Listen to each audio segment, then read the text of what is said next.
ठिबक सिंचनासाठी कोणता पाईप चांगला अशी एक व्हिडिओ आम्ही टाकली होती। तर त्याच व्हिडिओच्या कमेंटमध्ये एक शेतकरी बंधूंनी प्रश्न विचारला की 2 इंची PVC पाईप आहे, तर त्याला किती अंतरावर किती लांबीपर्यंत ठिबकच्या नळ्या जोडावात। तर असा त्यांचा प्रश्न आहे। हा कॉमन प्रश्न आहे किंवा साधारण किती सऱ्यांपर्यंत मी लांबी वापरू शकतो ॲज ए सबलाईन। पण याचा असा विचार नाही करायचा, तुम्ही असा विचार करायचा की 1 एकरच्या क्षेत्राला मी 1 कॉक लावेल।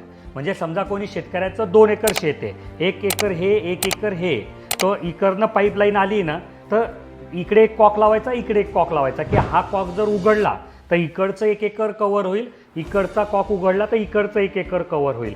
तर असा सबलाईनच्या लांबीपर्यंत विचार न करता 1 एकरचा मी 1 कॉक लावेल ह्या हिशोबाने जर तुम्ही गणित लावलं तर मग तुमच्या सऱ्या 2 जास्ती झाल्या काय, 2 कमी झाल्या काय, तुमची सरी 4 फुटावर असणी काय, 3 फुटावर असणी काय किंवा 5 फुटावर असणी काय, तर हे सर्व प्रश्न मिटून जातात। लांबीपेक्षा तुम्ही 1 एकरला 1 कॉक असा ठिबक सिंचनामध्ये विचार करावा।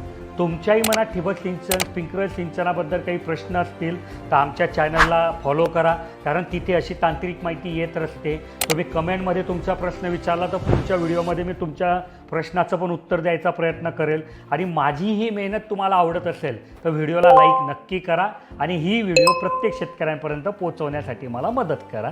धन्यवाद।